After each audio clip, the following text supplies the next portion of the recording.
तो hello student, हम लोग पढ़ रहे हैं यूनिट 2 जो कि है drugs acting on autonomous nervous system.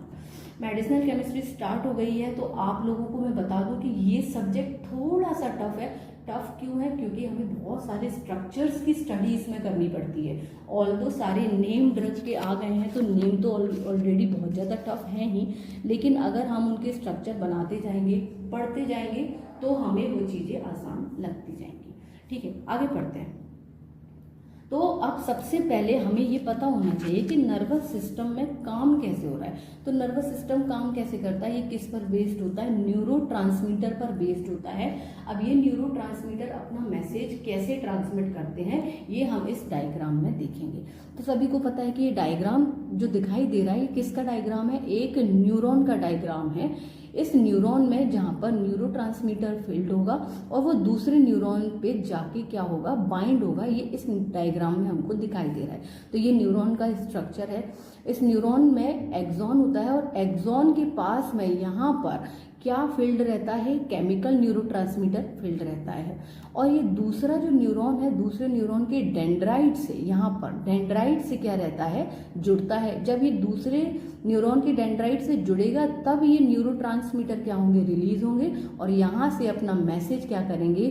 सारे जितने भी न्यूरोट्रांसमीटर होते हैं वो एक दूसरे से क्या रहते हैं? जुड़े हुए रहते हैं और जुड़े रहने की वजह से एक नेटवर्क जैसा फॉर्म करते हैं। पूरी बॉडी में ये न्यूरॉन्स फैले हुए रहते हैं, नर्व्स फैली हुई रहती हैं, जिनके थ्रू न्यूरॉन क्या करते हैं? अपना मैसेज एक न्यूरॉन से दूसरे न्यूरॉन और दूसरे न्यूरॉन से सीधा ब्रेन तक ये मैसेज अपना कनेक्टिविटी रहती है। कनेक्टिविटी होने की वजह से ये पूरा मैसेज ब्रेन तक पहुंचाते हैं। तो दूसरे न्यूरॉन के डेंड्राइट से ये जुड़ा रहता है तो यहाँ से केमिकल्स यानी कि न्यूरोट्रांसमीटर रिलीज होता है और ये कहाँ बाइंड होता है? दूसरे न्यूरॉन के डेंड्राइट पर बाइंड होता है और यहाँ से अपनी इंफॉर्मेशन जो भी मैसेज इसको भेजना है वो मैसेज भेजने का काम ये शुरू कर देता है।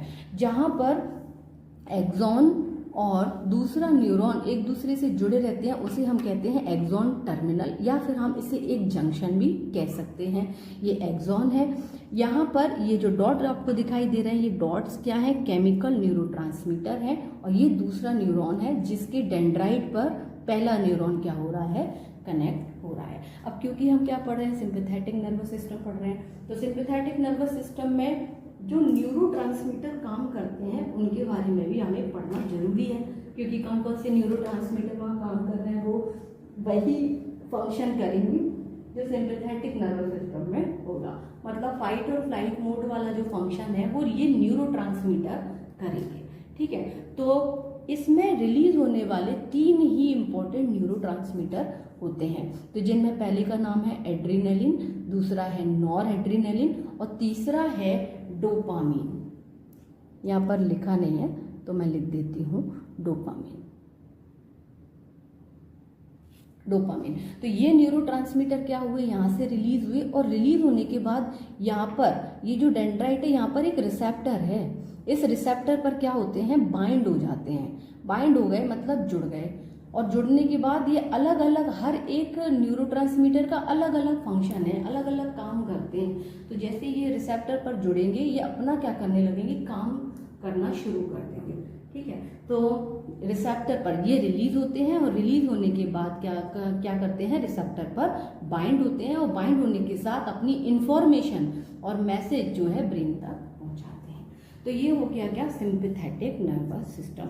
अब इस एड्रीनर्जिक सिस्टम में हम क्या क्या पढ़ेंगे?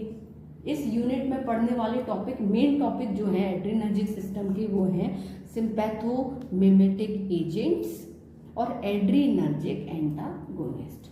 ठीक है, तो sympathetic nervous system is also called fight and flight situation. It is body's abnormal situation and the emergency condition in which heart rate increases and digestion rate is decreases। तो ये तो हो गया क्या? sympathetic nervous system। Now the next is parasympathetic nervous system। parasympathetic nervous system क्या होता है? ठीक है, अब मान लीजिए कि कोई इमरजेंसी कंडीशन आई, उस इमरजेंसी कंडीशन में हमारी हार्ट रेट जो होगी वो बहुत ही ज़्यादा बढ़ जाएगी, चाहे वो कोई भी कंडीशन हो जाए।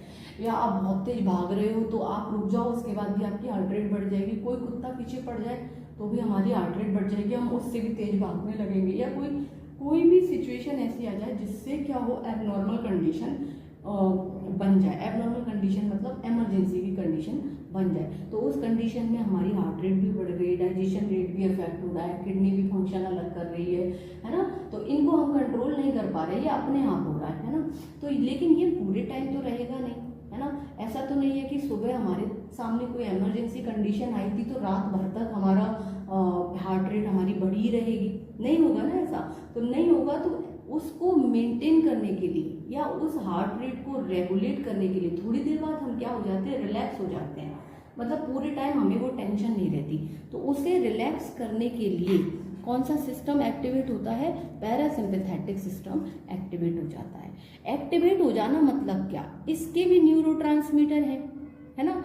इनके न्यूरोट्रांसमीटर ने क्या किया था, हार्ट रेट को बढ़ा दिया था, डाइजेशन रेट को कम कर दिया था और दूसरे फंक्शन करे थे, ठीक है। तो ये पैरासिम्पैथेटिक के न्यूरोट्रांसमीटर रिलीज होके क्या करेंगे, ये जो हार्ट रेट बढ़ी हुई थी ना, इसको क्या कर देंगे, नॉर्मल कंडीशन में ले आएंगे।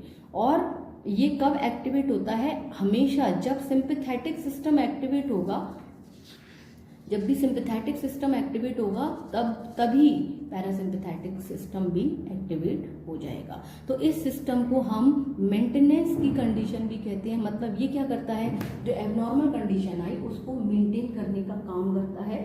इसमें हार्ट रेट भी मेंटेन हो जाती है, हार्ट रेट भी नॉर्मल होती है और डाइजेशन रेट भी नॉर्मल हो जाता है।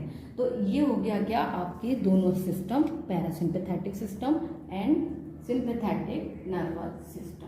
आई होप आपको ये समझ में आया होगा। इसमें कोई भी डाउट लगे या कोई भी आपको प्रॉब्लम आए तो आप बिल्कुल मुझे कमेंट कर सकते हैं, बता सकते हैं। और इसमें अब मुझे और क्या इम्प्रूवमेंट करना चाहिए, आप अपना फीडबैक भी मुझे कमेंट में दे सकते हैं, पूछ सकते हैं।